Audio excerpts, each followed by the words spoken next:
queria falar um pouquinho com vocês hoje sobre relacionamentos. Sabe que tanto no ambiente pastoral quanto no divã, né, a maior parte das queixas, dos problemas, das ansiedades, dos dramas, né, que acontecem, que as pessoas elas vêm nos procurar, elas estão relacionadas a relacionamento. Eu queria falar um pouquinho sobre isso à luz da Bíblia. Né? Quando Deus faz o homem, né, no Gênesis lá, Gênesis 1, quando Deus está criando todo o universo, ele cria o homem também, e ele olha para o homem, e tudo que ele fez era muito bom.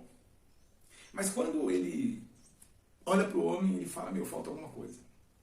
Faltava relacionamento. O homem, ele foi feito para se relacionar. Não só relacionamento conjugal e afetivo, mas os afetos, eles fazem parte da natureza do homem. Por que é tão difícil, então, para a gente se relacionar? Eu acho que está tudo ligado ao ego. Né? Então, primeiro eu quero falar um pouco como analista e depois eu quero falar um pouquinho como pastor e teólogo. Eu acho que está tudo muito ligado ao ego, né? Ao individualismo. Quando a criança ela nasce, ela se sente em um ambiente hostil, tudo é hostil para ela. E como que ela consegue se livrar dessa ansiedade que essa hostilidade traz? Através do ego arcaico, né? Que, como mecanismo de defesa, desenvolve a ideia que tudo é parte dela, ou seja, é como se tudo que existisse fosse um satélite dela. Tudo é dela, tudo é uma extensão dela. Então eu tenho aqui o meu squeeze, eu tenho aqui o celular, eu tenho minha carteira, a chave, eu tenho alguns livros aqui que são meus. Então imagina que a criança ela olha, ela vê o pai, a mãe, o irmão, a família, o meio que ela está inserida, mas todos esses objetos e tudo isso é uma extensão dela.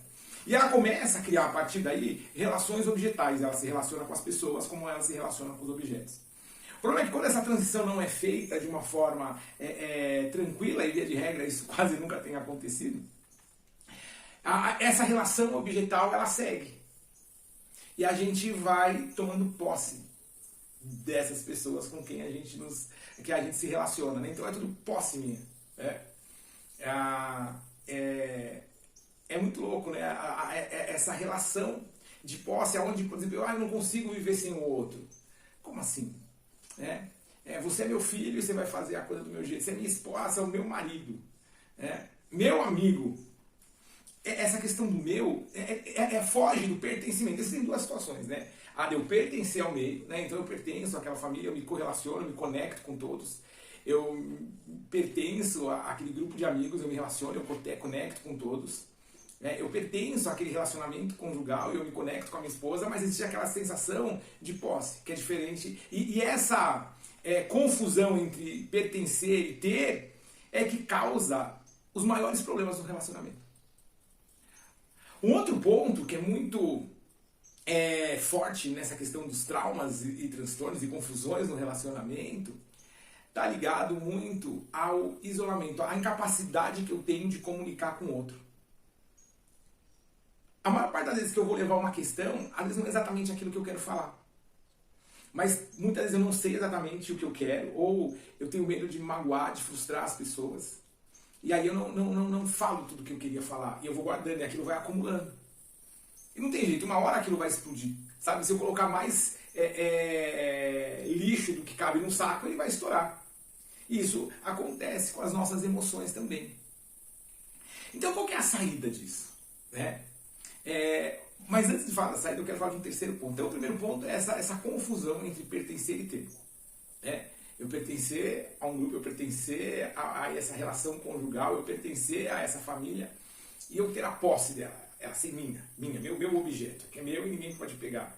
Sabe, tem que ser do meu jeito, porque tem que ser do meu jeito, tem que ser da minha forma. É tão estranho quando a pessoa fala assim, porque tem que ser do meu jeito, porque eu crio do meu jeito. Sabe, mas você já pensou se esse jeito é o certo? Né? Mas é porque é o meu. Então é esse egoísmo, esse individualismo. Né? Quando a gente fala que a gente gosta de alguém, na verdade o que a gente gosta é daquilo que a pessoa pode nos dar. Né? Eu gosto de tomar água, eu gosto da hidratação que a água me dá, eu gosto do sabor do hambúrguer, eu gosto do sabor de uma fruta. Então, se aquilo não me vai dar nada em troca, eu não gosto. É o utilitarismo. Né? Os filósofos contratualistas, eles falam muito sobre isso. E, na verdade, quando a gente olha casamento, por exemplo, casamento é contrato.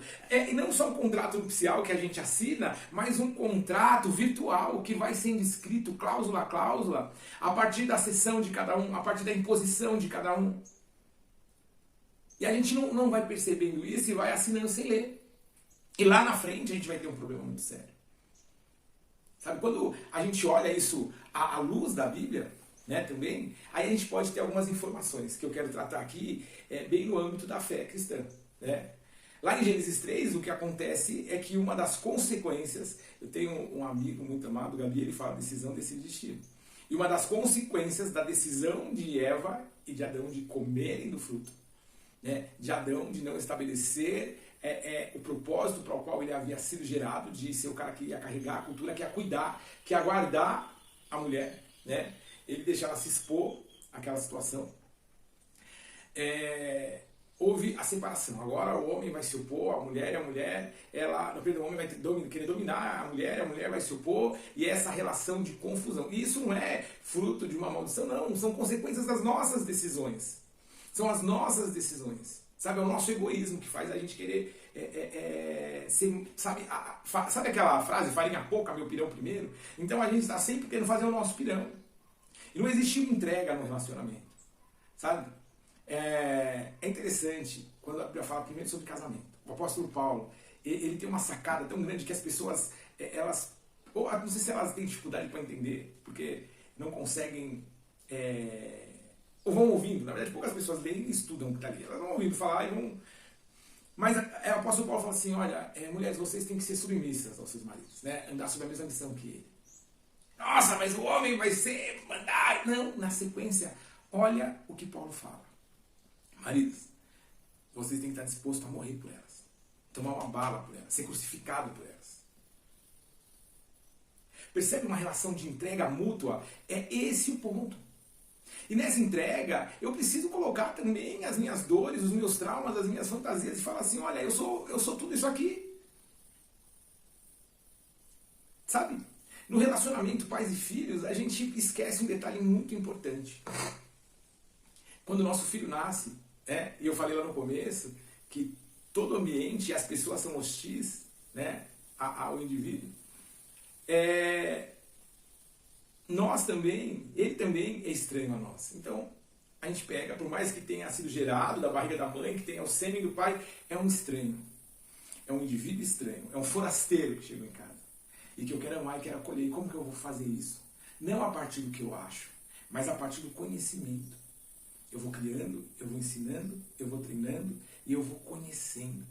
As pessoas, elas têm dificuldade com a identidade delas porque muitas vezes essa identidade ela é roubada no seio da família que acha que está fazendo o melhor, criando cópias. Sabe? Então eu tenho que olhar com os olhos dele o mundo. Mostrar o que para mim não deu certo. Cuidar. Transferir a cultura que eu tenho. Treiná-lo. Bons pais não são aqueles que criam bons filhos, mas são aqueles que treinam bons pais. Nos relacionamentos de amizade, eu preciso aprender a respeitar o outro. Eu preciso aprender a me entregar para o outro também. Eu preciso me preparar para estar pronto, para defender o outro, para guardar o outro, para cuidar do outro. Ah, mas se a recíproca não for verdadeira? Aí é porque não é amigo. A Bíblia fala, né? Amigos que são mais chegados que irmãos. Os relacionamentos com irmãos também, não é? Olha só, a gente às vezes é criado na mesma casa, mas somos tão diferentes e tão desiguais. Por quê? Porque a gente não procura se conhecer, se conectar. Sabe? A gente vive fantasias familiares.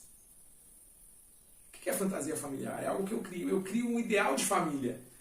Então, muitas vezes, eu crio um ideal de irmão e eu vivo aquela ideia. Só que aquele cara não é a pessoa que realmente eu acho que é. Porque ela faz parte de uma fantasia minha. Como que eu vou querer mais conhecer a pessoa? Sabe, amando a pessoa do jeito que ela é. Se eu sou mais velho, me influenciando, mas de forma positiva, mas não querendo também impor aquilo que eu acho, aquilo que eu creio, aquilo que, sabe? Mas sendo exemplo. Paulo fala para Timóteo, não despreze a sua juventude, mas seja exemplo dos fiéis no trato. Então ele fala assim, olha para aqueles que já estão um pouquinho à frente, usa eles como referência. Os filhos precisam aprender que eles também não nasceram no monte igual alecrim dourado. Que a experiência de vida dos pais ela vale muito e ele tem que ouvir, tem que conhecer o pai, conhecer o outro, se abrir o para o outro, pegar o eu, deixar de lado e se encontrar no outro. Só assim que os relacionamentos eles vão seguir. Porque eu só estou falando aqui, estou me movimentando, porque existem N bilhões de células que estão trabalhando em conjunto para que tudo isso aconteça, para que eu fale, para que eu me movimente. Quando a gente entende que nós somos como células que precisamos nos conectar com o outro e fazer o que nós podemos fazer e deixar que o outro faça a parte dele. E dar suporte para o outro, suportai-vos uns aos outros em amor, a Bíblia fala, é um dando suporte para o outro.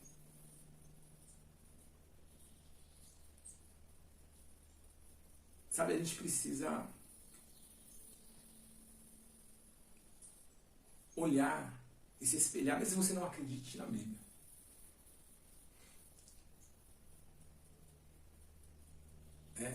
A Bíblia fala que Deus amou o mundo de tal maneira que entregou o seu único filho, para que todo aquele que nele crê não pereça, mas tenha vida eterna.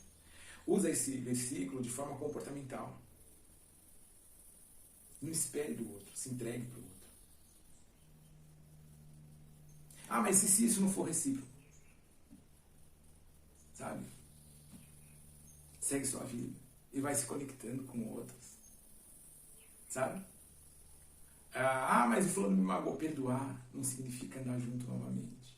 Perdoar não é sobre o outro, mas é sobre essa mágoa, sobre esse peso, não fazer mais parte da minha vida. A gente precisa estar bem resolvido. Mesmo que a gente ache que o problema é o outro, o problema somos nós. Porque se eu estou bem resolvido,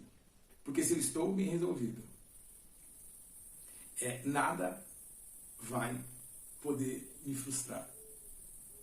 Sabe, se eu sou inteiro comigo, eu vou poder, com outros inteiros, construir algo muito maior. Quando a Bíblia fala, olha, que o homem agora se una à sua esposa, deixará o homem, o pai e a mãe, e se unirá à sua esposa, e os dois serão só uma só carne. Dois inteiros que se fundem em algo que é muito maior. Se unem para construir uma família, uma sociedade, uma geração. A integridade do ser. Sabe, a gente precisa olhar para a gente e ver o que falta para a nossa integridade. Eu posso dar uma dica que não é minha, mas também é de uma outra pessoa que eu nem conheci, mas que é um cara incrível, Dostoiévski, Ele fala que existe um vazio no ser humano que é do tamanho de Deus. Talvez o que falta para a nossa integridade total seja a presença de Deus nas nossas vidas. O problema é que a gente vai a Deus buscar coisas, quando nós deveríamos buscar a presença dEle, a amizade dEle, o relacionamento com Ele, para que a partir daí nós pudéssemos nos relacionar uns com os outros de forma plena.